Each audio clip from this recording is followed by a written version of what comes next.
Back here now on the GSMC Chip Shot Football Podcast for the second half of the show. Again, huge thanks to Kenneth for joining me. That was a great conversation I had with him, getting his insight and his thoughts around some of these topics that I bring you guys. It's always nice having somebody else to bounce the ideas off and get a different perspective on these topics.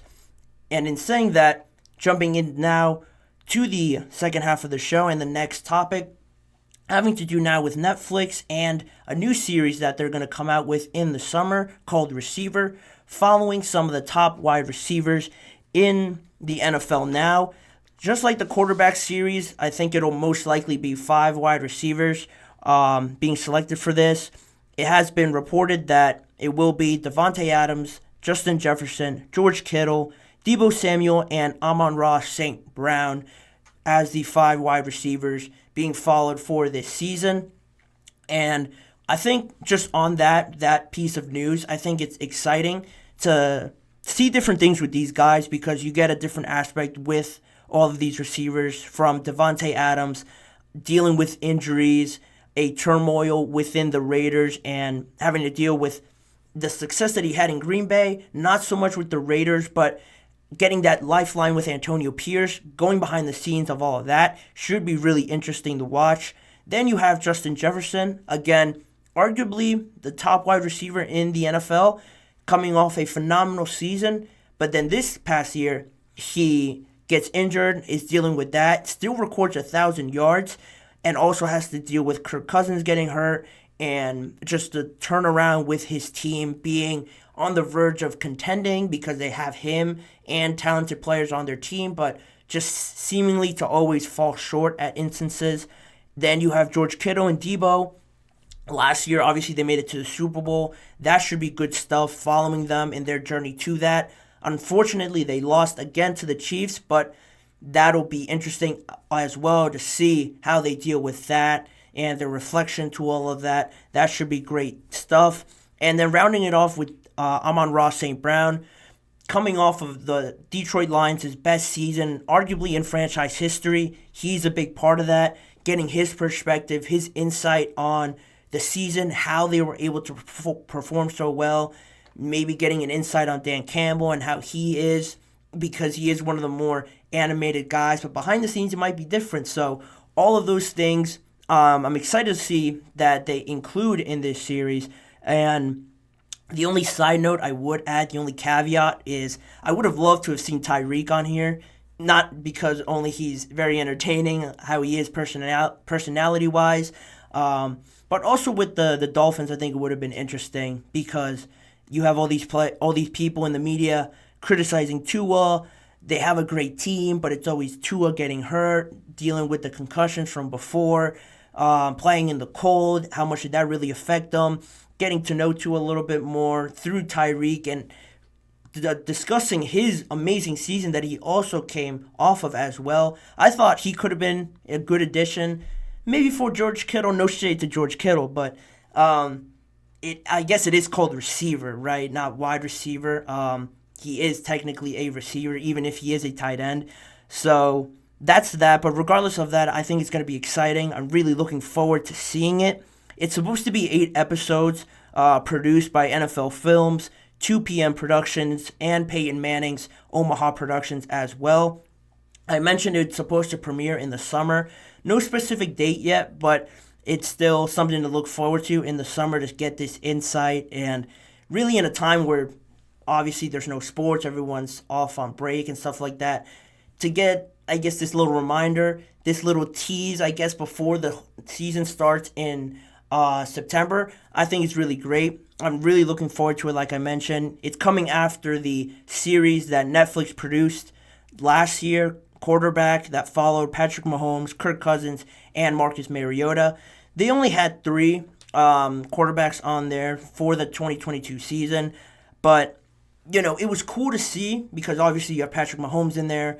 You get a different feel with Kirk Cousins as well. A lot of people might not know too much about him, and I think they got to learn a bit more about him through that. And Marcus Mariota as well, with the Falcons, I believe, in 2022, seeing how that all looked good at some points and then it all broke down. all very good content to watch on Netflix. And they only had three, which leads me into this next point about this whole series. I think it's a good idea. I love this insight into the players even more. But from an article that I read from Yahoo Sports, they explained that going from the quarterbacks to the wide receivers wasn't really the original idea for this. They probably would have hoped to have a second season with more quarterbacks. You could have got, I don't know, guys like Lamar, Josh Allen, Joe Burrow dealing with his injuries and stuff like that. Those would have been hit out of the park sort of ideas. They would have definitely garnered a lot of interest. But the thing that kind of held it back or forced them to take a pivot was that there wasn't really a boatload or an overwhelming amount of interest in participating in it. That kind of surprised me because not only to not get too broad in this sentiment, but I think now with the younger generation coming in and all these quarterbacks are young, exciting players to watch, social media and stuff like that, entertainment, content is all part of really being in the NFL now. You always have a camera in your face. Everyone's always quoting you or analyzing whatever you do. I thought this could have been a positive light on that sort of aspect of media, and they could have really shown what they were like, projected who they really were, what they were really about, instead of having other people talk about them, criticize them wrongly on some things, take things out of context in other segments and stuff like that.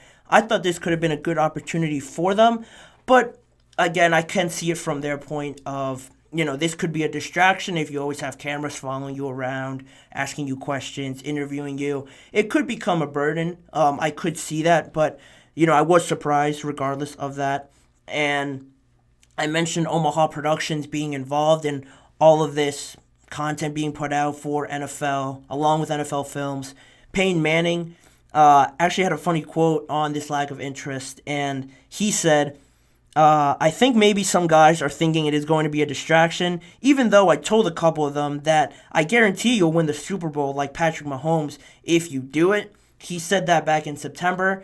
And I thought that's just, he didn't take it too personally that these guys weren't eager to do this production right now. But I think as it goes on, once it becomes a bit more popular, who knows, maybe the following summer after this one, they could shift over to the defensive side of the ball, get some DBs.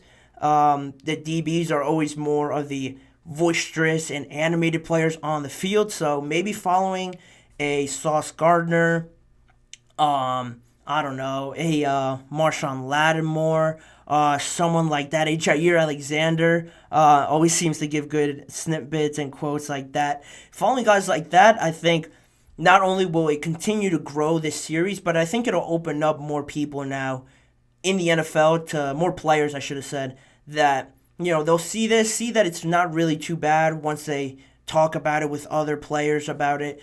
I think it'll become more open to them, and I think over time you're going to see more people wanting to be part of this, because it is an opportunity to write your own narrative and control your own narrative, really, most of all.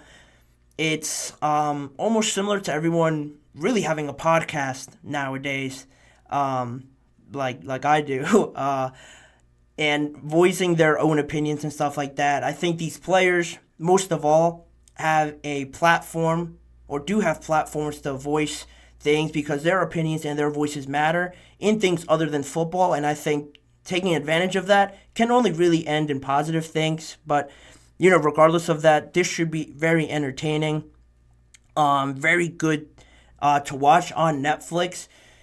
And to be honest, just talking about Netflix and the content that they post, it's all great. I subscribe and everything. I watch Netflix, but sometimes, it can get a little bit old, a little bit repetitive. I'll hop on my soapbox here for a second. I'll hop on there and I'll see some things, and I swear I'll be on there scrolling and scrolling and scrolling, not really finding anything that I'm looking for, really. And I don't even know what I'm looking for, but it doesn't seem to be any of the options that they have on there. Going in a more sports direction, docuseries, they have had it in the past and it has been on there, but I've seen a lot of soccer on there, a lot of, not too much football, quite honestly. I haven't seen too much around the players nowadays. And I think that's the biggest point on this, that they have the biggest stars nowadays that just finished playing, which is always great. People always want to know more news, more insights that they just don't know. I think this provides that. A lot of people, I'm sure, will tune into this. And the way that Netflix is incorporating this, the sports nowadays, things that are going on right now, will only end up benefiting them, I think. Other than the receiver series and the quarterback series that they've done, they've also incorporated Formula One, Drive to Survive. That's also been on there for Netflix. Full Swing as well has been a program on there. And Netflix also announced back in, I think, February or January of just the start of this year that they're going to be following the Red Sox actually during this season. So baseball fans can also have that insight, or I guess Red Sox fans, really most of all, can have that look into the team over this upcoming season, just about 10 days or so away. They could look into that and follow their team through that way, which I think is going to be very great and awesome to be a part of. And also, if you do follow social media news and stuff like that, other than the typical sports, the Jake Paul and Mike Tyson fight, I'm almost sure will be aired on Netflix. And if I'm not mistaken, that'll be the first fight or combat activity that will be on there aired live. So, regardless if you're a fan of Jake Paul, you hate him, you love him, a lot of people love Mike Tyson. So, it won't stop people from joining that. And having it through Netflix, I think, is awesome because a lot of people, if you listen to mixed martial arts or boxing, executives and stuff like that will always say that they don't want people streaming this illegally, but everybody still does it. And now with Netflix, it's so common to everybody. I feel like everybody has a Netflix account. A lot of people can watch it. It'll be available to them, even if it's not the fight that people want to see. And they just, and honestly, anybody that talks about Jake Paul always just says, I just want to see him fight a real boxer, stuff like that. It doesn't stop people from tuning in, and it won't stop them from tuning in now that it's on Netflix as well. So them taking up this fight and taking this opportunity to attract more eyeballs to their platform, to this fight, I think it's, one, very smart, and two, it's the right decision rather than going through these other things and focusing more on money. I think doing this will attract more people. Who doesn't want to see Mike Tyson fight again, right? Like, he's going to be on there. It's going to be great. A lot of people are already subscribed to Netflix. I think it's a great idea overall. And just to wrap it all up, again, I'll just say I love the way Netflix is going right now in terms of sports, and I'm eager to see if they incorporate more sports down the line, more live sports, airing more live, things like that. The NFL's kind of shifted over to Amazon Prime and airing some stuff on there. I don't see why they couldn't do the same, maybe with Netflix down the line. It's a lot of business talk that we frankly don't have time to get into, but that's just an idea. I can't see why it won't happen, but that's where Netflix is right now. That's where we are right now on this show. Wrapping up that segment, now I will send it to the last break of the show, and on the other side, I'll get into the Pittsburgh Steelers and them getting tweeted at, or more specifically, Mike Tomlin getting tweeted at by Brandon Ayuk. And everybody knows he's not really satisfied in San Francisco. Could he be heading over to Pittsburgh and joining George Pickens, Russell Wilson, Justin Fields? I'll let you know what I think about it, plus all the details surrounding his rogue tweet that dropped a few days ago, if not yesterday. So stick around. All of that is coming here on the GSMC Chip Shot Football Podcast, coming up next.